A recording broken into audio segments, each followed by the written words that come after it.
Tanpa berlama-lama, mari kita menyimak materi pengantar, yaitu hukum seputar tayamum. Oleh karenanya, kepada para pemirsa, baik yang menyimak melalui YouTube dan juga melalui Zoom ini, untuk menyiapkan pena dan juga bukunya, guna untuk mencatat faidah-faidah yang akan disampaikan oleh Ustadz kita, yaitu hukum seputar tayamum.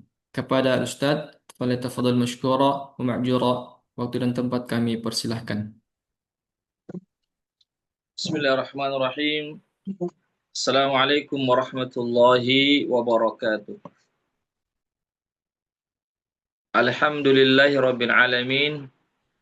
Wassalatu wassalamu ala al-mab'uthi rahmatan lil alamin wa ala alihi wa sahbihi wa sallim wa ba'd. Ikhwatal Islam rahimakumullah, para peserta konsultasi syariah yang senantiasa dirahmati Allah. Pertama-tama kita senantiasa memuji Allah Subhanahu wa taala dan bersyukur kepadanya atas segala limpahan rahmat dan hidayahnya, sehingga pada malam hari ini kita dapat berkumpul dalam program konsultasi syariah pembahasan masalah ibadah. Salawat dan salam senantiasa tercurahkan kepada junjungan kita Nabiullah Muhammad sallallahu alaihi wasallam beserta keluarga dan para sahabatnya, para pengikutnya yang tetap setia berpegang teguh kepada sunnah-sunnah beliau dan para sahabatnya hingga hari kiamat kelak. Amin ya rabbal alamin. Ikhwatal Islam, ma'azakullah, pada malam hari ini sebagai bahan pengantar kami akan membahas tentang hukum seputar tayamum. Tayamum adalah pengganti dari air. Ya, tayamum adalah satu ibadah, ya, ibadah bersuci sebagai pengganti dari air. Kapan seseorang itu bertayamum? Jika dia tidak bisa menggunakan air, ya, untuk bersuci, apakah karena tidak ada air atau dia takut akan membahayakan dirinya jika dia menggunakan air. Ya, jadi ada dua keadaan. Bisa karena dia tidak ada air sehingga dia bertayamum, ya, airnya sudah dicari-cari tidak ada, ya, atau karena ada air tapi dia takut dapat memudaratkan dirinya, membahayakan dirinya, misalnya membuat dia sakit atau menyebabkan penyakitnya tidak sembuh jika dia menggunakan air. Maka ketika itu dia diperintahkan untuk bertayamum. Ya, jelas ini ya. Jadi maka ketika itu tanah atau debu menempati posisi air. Ya, jadi debu atau tanah itu menempati posisi air, yaitu dengan bertayamum. Yaitu pertama-tama yaitu berniat. Ya, ketika tata cara bertayamum adalah kita berniat untuk menghilangkan hadas. Ya, jadi tayamum ini bisa untuk menghilangkan hadas kecil ataupun hadas besar. Ya, jadi tayamum ini bukan hanya sekedar menghilangkan hadas kecil, yaitu pengganti wudhu, tetapi tayamum juga bisa sebagai pengganti mandi wajib, ya, atau mandi junub. Ya, jadi kita berniat menghilangkan hadas kecil ataupun hadas besar.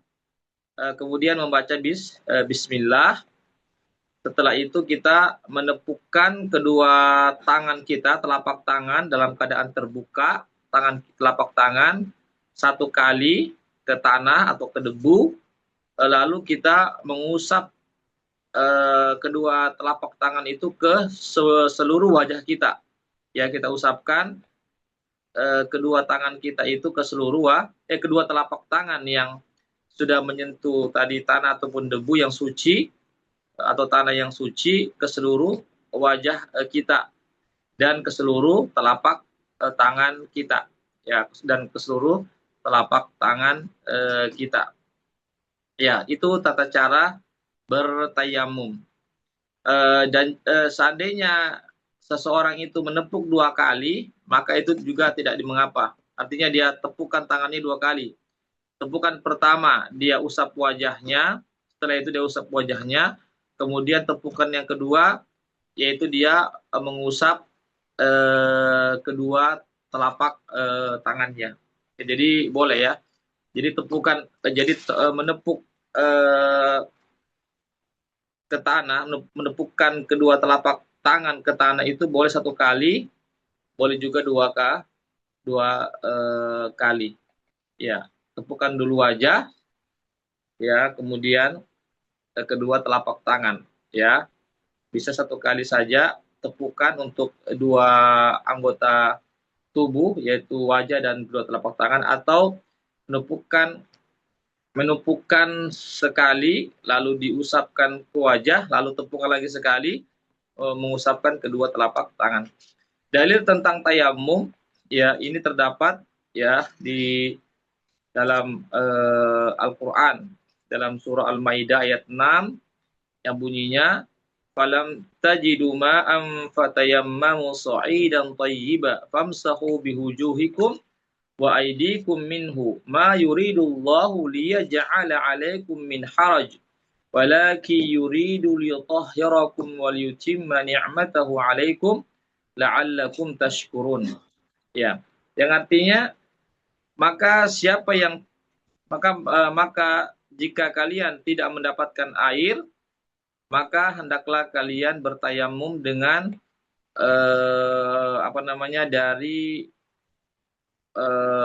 dari permukaan bumi yang baik, yaitu tanah ataupun bahkan pasir pun boleh, bahkan sebagian ulama pun boleh dengan batu. Ya, sebagian ulama ada yang membolehkan dengan bertayamum dengan menepukkan tangan ke atas batu, sebagian ulama mengatakan boleh. Jadi jadi soi dan thayyibah itu, ya, permukaan bumi itu bisa diartikan sebagai tanah, ya, karena dia berada di atas bumi, atau pasir, atau batu juga, sebagian ulama mengatakan batu, debu juga bisa. Famsahu bihujuhikum, lalu usaplah wajah-wajah kalian, wa aidikum minhu, dan tangan-tangan kalian, ya. Di sini tangan, meskipun ulama berbeda pendapat, ada yang mengatakan tangan itu sampai siku, ada mengatakan hanya telapak tangan saja, tidak sampai siku. Di sini terjadi perbedaan pendapat para ulama. Ma yuridullahu liyaj'ala 'alaikum min haraj. Allah Subhanahu wa taala tidak menginginkan untuk menyusahkan kalian dari perkara agama ini. Walakin yuridu liyutahhirakum. Akan tapi Allah Subhanahu wa taala menginginkan untuk membersihkan kalian, mensucikan kalian, wa liyutimma ni'matahu 'alaikum, dan Allah Subhanahu wa taala ingin menyempurnakan nikmatnya atas kalian, la'allakum tashkurun, agar kalian bersyukur kepada Allah Subhanahu wa taala. Adapun dalil dari Nabi tentang bolehnya bertayamum dengan tanah atau dengan yang sejenis tanah seperti pasir atau debu, itu berdasarkan hadis Rasulullah Shallallahu Alaihi Wasallam, hadis riwayat Bukhari dan Muslim, yang bunyinya waju'ilat liyal ardu masjidan wa tahura, dan telah dijadikan bagiku tanah ini atau bumi ini sebagai masjid, tempat sholat, tempat sujud, dan juga tahura sebagai bahan atau alat, ya, materi untuk bersuci. Ya, jadi Allah Subhanahu wa taala menjadikan bumi ini untuk umat Rasulullah SAW sebagai tempat bolehnya kita sujud di atas tanah, ya, dimanapun kita berada, kita bisa sujud di atas tanah, atau dan juga bumi ini, tanah ini sebagai alat bahan untuk kita bersuci, mensucikan diri dengan bertayamum, menghilangkan hadas besar ataupun hadas kecil. Ya, jelas ya, ikhwatal Islam, azakumullah, yaitu terkait tentang tayamum. Ya, barangkali ini saja ya yang bisa kami sampaikan ya tentang tayamum ya. Pembahasannya tidak terlalu panjang ya. Kita sudah tahu semua apa pengertian tayamum ya, kemudian kapan seseorang itu dia harus bertayamum atau dibolehkan bertayamum, kemudian bagaimana tata cara tayamum, apa dalilnya dari Al-Quran ataupun dari hadis Rasulullah Shallallahu Alaihi Wasallam. Ya, barangkali ini yang bisa kami sampaikan sebagai bahan pengantar tentang konsultasi kita pada malam hari ini. Ya, barakallahu fikum. Kami ucapkan syukran wa jazakumullah khairan kepada Ustadz atas materi pengantar yang telah disampaikan. Selanjutnya kita beralih kepada sesi konsultasi, yaitu tanya jawab dari para pemirsa yang tergabung melalui Zoom ini. Kami persilakan kepada para peserta atau para pemirsa untuk bertanya.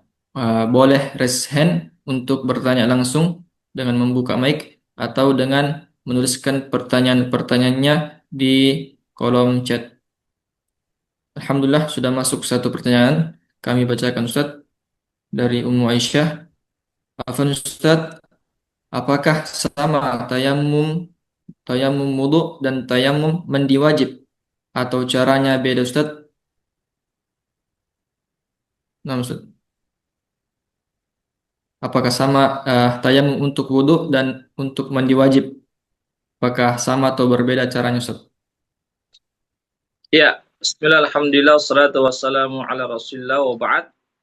Ya, apakah sama tata cara tayamum sebagai pengganti wudhu dan tayamum sebagai pengganti mandi wajib? Jawabannya sama.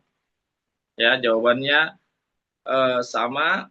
Sebagaimana yang saya jelaskan tadi, ya kita menepukkan kedua telapak tangan kita ke atas tanah atau benda yang ada debunya atau pasir.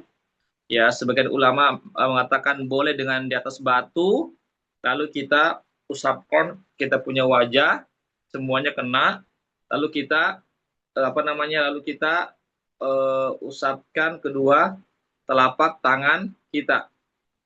Ya, begitu. Ya, selesai. Ya, atau dua kali, ya dua kali tepukan, satu kali tepukan, kita usapkan wajah kita, ya, begini, ya diusap ya, bukan tidak perlu digosok-gosok, ya, karena ini mengusap ya, bukan mencuci dengan tanah, tapi mengusap dengan tanah atau debu. Jadi tidak perlu digosok, diusap saja begini, ya, begitu ya, sekali saja diusap, tidak perlu digosok-gosok begini ya. Ya, kecuali kalau mencuci dengan air, ya mencuci wajah dengan itu digosok-gosok. Ya, mengusap itu cukup diusap saja. Ya, kemudian mengusap tangan, ya telapak yaitu cara yang kedua tadi, memukul satu kali, usap wajah, satu diusap, dipukul lagi satu kali. Ini cara yang kedua ya, dengan melakukan dua kali tepukan, kemudian mengusap telapak tangan, ya kanan dulu diusap, ya kemudian usap telapak tangan kiri. Ya, begitu selesai. Ya, tidak perlu tidak perlu disela-sela. Ya, tidak perlu disela-sela, cukup begini saja. Ya, begitu. Ya, tapi kalau mau disela-sela juga boleh, begini juga boleh ya. Ya, boleh juga kalau mau disela, ini boleh juga. Tapi sekali lagi ini cuma diusap saja ya, tidak digosok-gosok. Bukan seperti mencuci tangan, tapi mengusap tangan, telapak tangan. Begitu.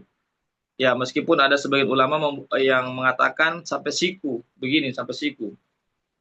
Ya, kalau sampai siku berarti dari ujung jari tangan sampai ke siku baru ke bawah. Begitu.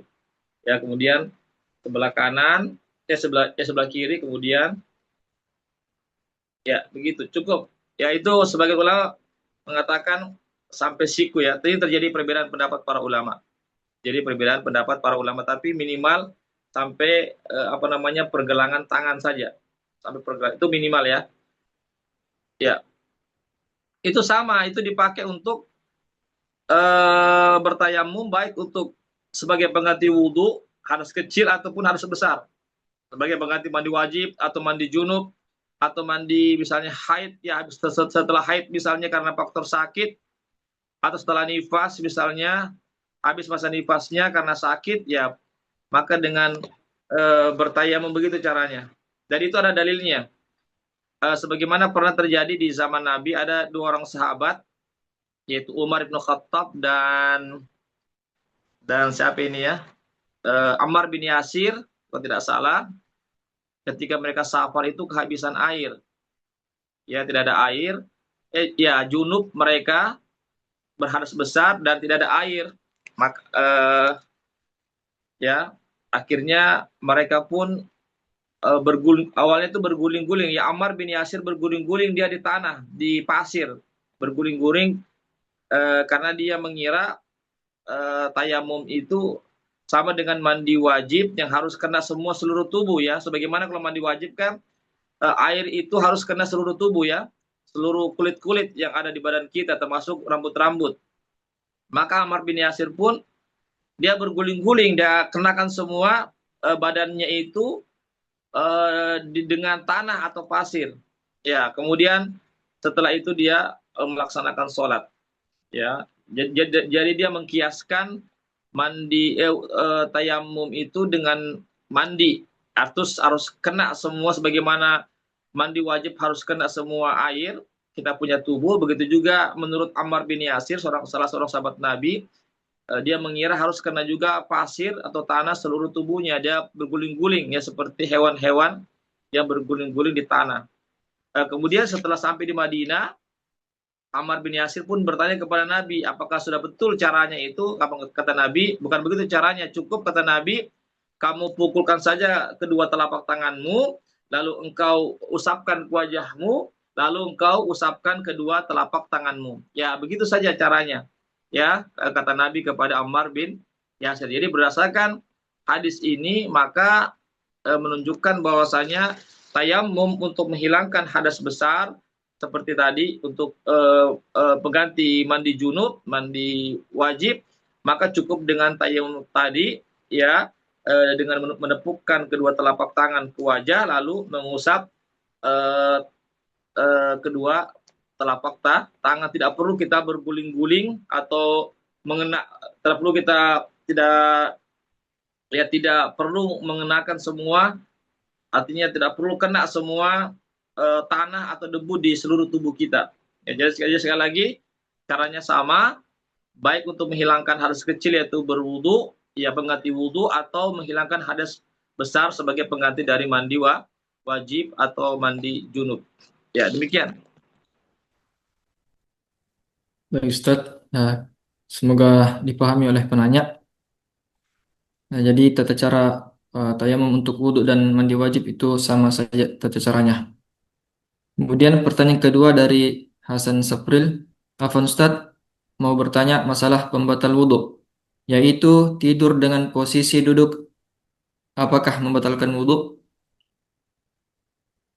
Nah, Ustaz. Ya, sebagian ulama mengatakan posisi jika dia duduk bersila, ya duduk bersila itu, maka sebagian ulama mengatakan tidak membatalkan wudhu. Ya, sebagian ulama mengatakan tidak membatalkan wudhu. Ya, adapun sebagian ulama mengatakan selama dia tertidur pulas, sudah hilang ingatannya, meskipun dia duduk, sebagian ulama mengatakan dia tetap batal wudhunya. Ya, Allah alam bisawab. Terjadi memang khilaf pendapat di situ. Demikian. Baik Ustaz. Kemudian pertanyaan ketiga dari Ummu Aska. Afwan Ustaz, apakah tayamum di atas pesawat sah? Karena kita tahu di pesawat itu bersih, tidak ada debu. Nah, Ustaz. Tayamum di atas Ya, pesawat. ya. Di atas pesawat ya biasanya tidak ada debu, ya. Ya. Jadi kalau kita misalnya artinya tidak memungkinkan untuk membawa semacam tanah misalnya atau pasir, ya maka ini dalam keadaan darurat, ya darurat. Di dalam keadaan darurat, maka kita tidak mengapa kita menepukkan ke tempat mana saja, misalnya ke kursi tempat duduk kita itu, ya meskipun tidak ada debunya, ya ini namanya dalam keadaan darurat. Ya, tapi kalau seandainya kita memungkinkan untuk membawa tanah atau pasir, maka itu lebih baik. Ya, demikian. Ya, Ustaz. Berarti menepuk di kursi seperti kursi bis juga itu sah Ustaz ya, karena mungkin ada indikasi debu, Iya, cuman tidak terlalu. ya sah, kursi bis kah, kendaraan. Kalau bus ya pokoknya sah kalau memang tidak memungkinkan kita turun mengambil tanah, ya seandainya itu terus berjalan, dia tidak singgah misalnya, ya kita ini namanya dalam keadaan darurat, kita bisa saja pukulkan saja di kursi situ meskipun tidak ada debunya. Sholatnya tetap sah insya Allah. Baik Ustaz. Kemudian pertanyaan selanjutnya dari Adri, apakah pembatal wudhu sama ketika tayamum? Yakni hal-hal yang membatalkan wudhu, apakah juga membatalkan tayamum? Iya, Nah, Ustaz. sama-sama. Tidak ada perbedaannya. Ya, demikian. Baik. Eh, Pertanyaan selanjutnya di eh, kolom Q&A dari Rani Mujahidah.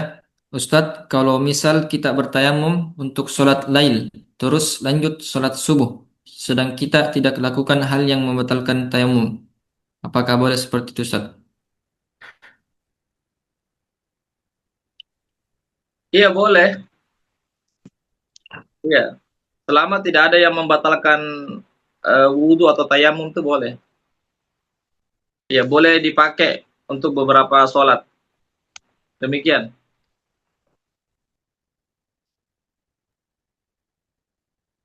Ya, Alhamdulillah. Eh, Masih ada waktu, lumayan banyak. Silakan yang mau bertanya langsung juga tidak apa-apa.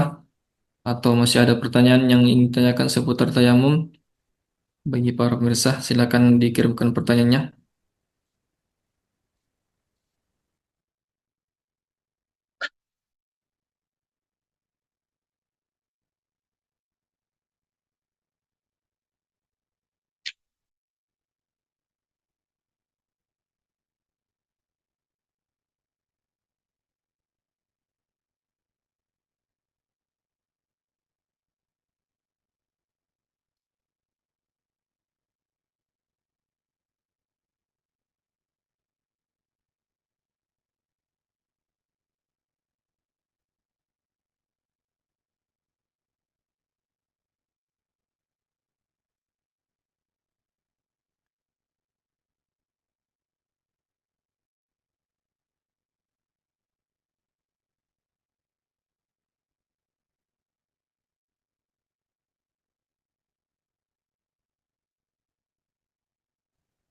Ya, ada masuk pertanyaan dari Rahmat. Bagaimana ketika sudah tayamum Ustaz, setelah itu ketemu air, apakah harus diulang wudhu? Nah, Ustaz. Iya, kalau misalnya kita sudah tayamum, lalu kita belum sholat ya, belum selesai melaksanakan sholat, ya atau belum memulai sholat, ya ada air, ya kita harus berwudhu. Ya, jadi tayamum itu batal karena sudah ada air di situ. Ya, demikian. Berarti sholat yang dikerjakan dengan tayamum itu diulang Ustaz. Oh tidak, kalau sudah kalau kita bertayamum melalui sholat ya, setelah selesai sholat baru kita lihat air, sholatnya tidak perlu diulang. Ya, kecuali kalau sebelum sholat, ya sebelum sholat kita lihat air, maka tayamum itu batal. Kita harus berwudu ketika itu. Ya, baru sholat. Tapi kalau sudah sholat selesai, lalu lihat air, maka sholatnya tetap sah, tidak perlu diulang. Demikian.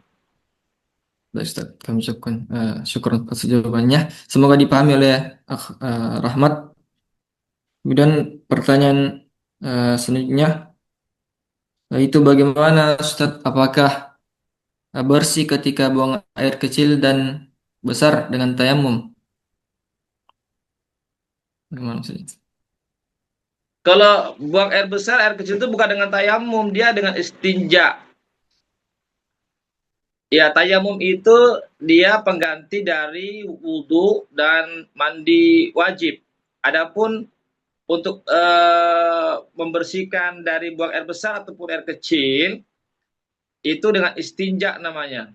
Istinja itu dengan air atau bisa juga dengan tisu atau ya semacam batu begitu. Seandainya tidak ada air, bisa dengan tisu ya atau dengan batu ya.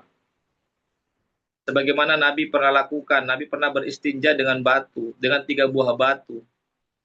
Iya, bukan dengan tayamum. Iya, istinja itu bukan dengan tayamum.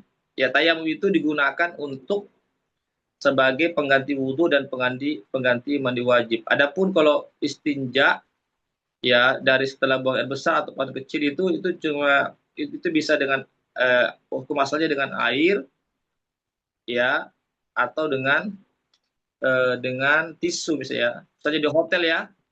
Contohnya saya di hotel. Kan di hotel itu kan biasanya kan terkadang juga ada hotel yang tidak menyediakan air. Ya namanya WC kering. Hanya menyiapkan tisu. Maka setelah kita buang air besar ataupun air kecil, maka kita bisa gunakan tisu itu. Ya karena tisu ini dikiaskan, disamakan dengan batu yang pernah Nabi gunakan juga tuh batu di zaman Nabi dan sahabatnya. Ya, jadi tisu itu dia posisinya sama dengan batu. Jadi jangan kita kaget kalau misalnya ada di hotel-hotel ya yang kamar mandinya itu atau WC-nya itu WC kering, tidak menggunakan air, cuma disediakan tisu, maka itu boleh digunakan sebagai pengganti air. Demikian. Baik, Ustaz, semoga bisa dipahami oleh penanya. Nah, kemudian pertanyaan selanjutnya, apakah batal bersentuhan dengan suami ketika sudah tayamum atau berwudu? Nah, Ustaz.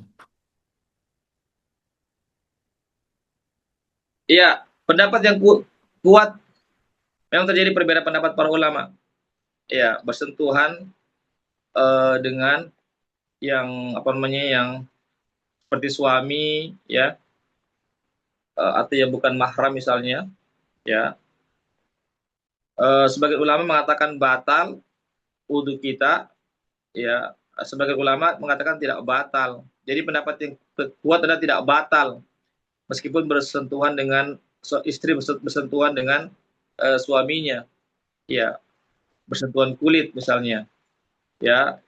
Sebagian pendapat yang kuat itu tidak batal tayamumnya dan tidak batal juga wudhunya. Demikian.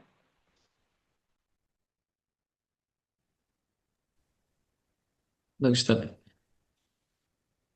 Kemudian pertanyaan selanjutnya dari hamba Allah. Afan Ustaz, bagaimana kalau kita berada di tempat yang sangat dingin, tidak mampu menyentuh air? Apakah boleh bertayamum? Nah, Ustaz. Ya, sebagaimana yang tadi saya sampaikan di sini bahwasanya syarat bolehnya tayamum itu jika tidak ada air, ya, tidak ada air, sudah dicari-cari kemana-mana, tidak ada air. Yang kedua, dia takut dapat membahayakan dirinya. Misalnya kalau dia gunakan itu air, membuat dia sakit misalnya, maka itu boleh. Atau dia sudah sakit misalnya, kalau dia pakai air itu maka akan menambah penyakitnya atau memperlambat kesembuhan. Ya, sekarang kedinginannya ini apakah akan membuat dia sakit atau tidak? Kalau cuma sekedar dingin-dingin biasa saja tidak membuat dirinya sakit, maka tetap dia mandi. Tapi kalau dia yakin atau dia punya dugaan yang kuat, kalau dia tetap mandi di cuaca yang dingin itu akan membuat dirinya sakit, maka boleh tayamum. Demikian. Iya. Dan juga sebagian ulama mengatakan seandainya cuaca dingin dan kita punya punya alat untuk memanaskan air, menghangatkan air, maka sebaiknya kata ulama ya kita panaskan itu air atau dihangatkan itu air meskipun cuacanya dingin, sehingga airnya itu terasa hangat. Demikian itu solusinya. bagi yang berada di tempat yang dingin dan ada alat untuk memanaskan, maka bisa dipanaskan tuh air lalu dicampur dengan air dingin sehingga airnya menjadi hangat. Ya demikian, itu solusinya. Ya. Baik Ustadz, semoga dipahami oleh penanya. Kemudian ada pertanyaan dari luar room Zoom. Bagaimana solusi untuk bertayamum di tempat yang benar-benar kita tidak dapatkan debu, Ustaz? Bagaimana solusinya? Apakah boleh di mana saja? Karena kita yakin di tempat tersebut tidak ada debu. Bagaimana solusi bertayamum di tempat tersebut? Nah, Ustaz. Iya, kalau memang tidak ada debu di situ, ya tidak ada juga batu di situ, tidak ada juga apa namanya, tidak ada juga tanah, pasir. Ya kita menepuk saja di mana saja kita tepuk. Yang penting tempatnya suci. Ya misalnya di karpet atau di alas-alas apakah begitu. Karena kondisi yang darurat ya, tidak ada debu, tidak ada tanah, begitu juga tidak ada batu di situ, tidak ada pasir. Maka kita tepuk saja di tempat yang suci. Ya, insya Allah sholat kita sah. Demikian. Baik, Ustaz. Pertanyaan selanjutnya masih dari luar Zoom. Eh, apakah sah bertayamum dengan pasir, Ustaz? Iya boleh. Sebagian ulama mengatakan boleh. Boleh dengan pasir. Ya demikian. Baik, Ustaz. Masih ada waktu, eh, para pemirsa sekalian, boleh untuk mengajukan pertanyaannya seputar tayamum.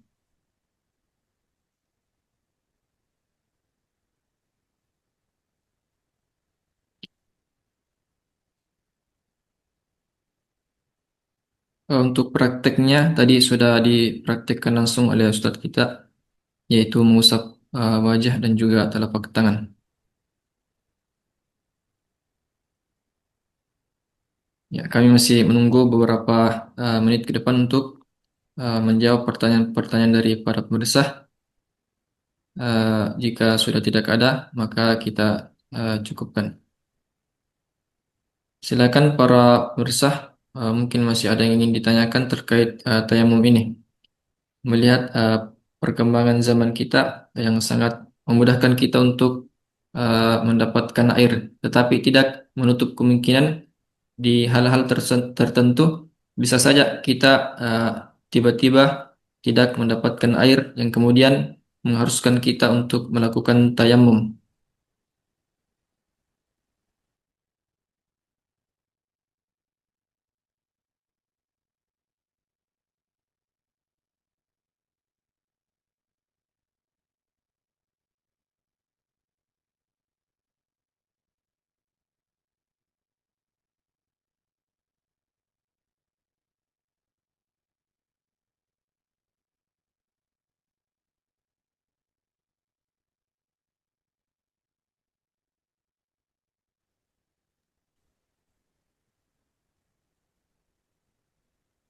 Baik, sekiranya mungkin tidak ada lagi pertanyaan yang masuk.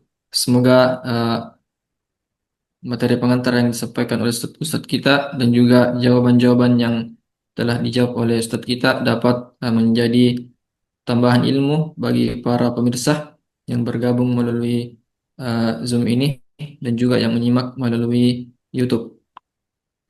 Sebelum kita tutup pertemuan kita pada konsultasi kali ini, mungkin ada closing statement penutup dari Ustadz kita seputar ibadah terkhusus tayamum yang telah kita pelajari pada malam kali ini. Silakan Ustadz. Baik. Iya. Bismillah, alhamdulillah, salatu wassalamu ala rasulillah wa ba'd. Jadi agama Islam ini agama yang mudah. Inna dina yusrun. Ya, sebagaimana hadis Nabi, sesungguhnya agama Islam adalah agama yang mudah. Ya, tidak menyusahkan. Ya, banyak keringanan-keringanan yang Allah berikan kepada kita. Sebagaimana tadi, tatkala tidak ada air, maka bisa dengan tayamum. Ya, atau ada air tetapi kita sakit, bisa dengan tayamum. Atau ada air tetapi cuaca yang dingin misalnya dan kita khawatir akan menyebabkan kita sakit jika kita menggunakan air, maka boleh dengan tayamum. Ya, ini menunjukkan Islam itu begitu mudah. Jadi tidak ada alasan bagi kita untuk tidak mengerjakan ibadah seperti ibadah sholat misalnya. Ya, karena kan bersuci itu adalah merupakan syarat sahnya sholat. Ya, bersuci dengan air atau bersuci dengan tanah atau debu. Itu namanya syarat sahnya sholat. Jadi ibadah sholat itu harus dikerjakan bagaimanapun keadaan kita. Sakit ataupun tidak sakit, dalam keadaan safar ataupun tidak safar, maka harus dikerjakan. Kecuali kalau wanita ada namanya haid, ada namanya nifas, maka itu tidak diperbolehkan melaksanakan sholat. Ya, adapun bagi laki-laki khususnya, maka tidak ada kata untuk tidak sholat. Ya, misalnya karena faktor sakit, di rumah sakit, atau di dalam pesawat, di kereta api, di bus, dalam keadaan safar, tidak ada kata tidak sholat. Ya, dengan alasan misalnya tidak ada air, karena sakit, maka ada namanya tayamum, ya, memberikan solusi. Allah dan Rasulnya memberikan solusi dengan tayamum. Tayamum juga sangat mudah sekali karena cuma mengusap wajah dan kedua telapak tangan. Ya, bukan seperti kalau misalnya mandi junub kan semuanya harus kena, ya, atau mandi wajib semua air harus kena seluruh badan. Tapi kalau tayamum tidak perlu kita kasih kena semua pasir atau debu atau tanah ke seluruh tubuh kita. Cukup hanya wajah dan kedua telapak tangan. Setelah itu kita bisa melaksanakan ibadah sholat. Ini menunjukkan bahwasanya Islam itu mudah, sangatlah mudah, tidak memberatkan kita sebagai umat Rasulullah Sallallahu Alaihi Wasallam. Semoga pembahasan tentang tayamum ini bisa dipahami dan kita bisa amalkan seandainya kita berada pada posisi-posisi yang mana tidak ada air ataupun dalam keadaan sakit atau kita khawatir bisa sakit jika seandainya kita menggunakan air. Barakallahu fikum. Ya, demikian. Baik Ustaz, kami ucapkan syukron wa jazakumullahu khairan kepada Al Ustaz atas uh, kesempatannya dalam menjawab semua pertanyaan-pertanyaan dan juga tadi materi pengantar yang telah disampaikan dengan pembahasan seputar tayamum. Semoga apa yang Ustaz sampaikan dan juga apa yang Ustaz jawab daripada pertanyaan-pertanyaan menjadi tambahan pemberat amal kebaikan Ustadz di hari kiamat kelak. Dan juga tak luput kita ucapkan syukron wa jazakumullahu khairan kepada para peserta konsultasi syariah Dewan Syariah Wadah Islamiyah yang telah bergabung melalui YouTube dan juga melalui room Zoom ini. Semoga Allah memberkahi pertemuan kita pada malam kali ini dan adapun pertanyaan yang mungkin belum sempat ditanyakan atau belum sempat terjawab bisa ditanyakan pada sesi konsultasi syariah berikutnya. Kami ucapkan sekali lagi syukron wa jazakumullahu khairan. Kita tutup pertemuan kita malam kali ini dengan membaca doa kafaratul majelis. Subhanakallahumma bihamdik asyhadu an la ilaha illa anta astaghfiruka wa atubu ilaik. Wassalamualaikum warahmatullahi wabarakatuh.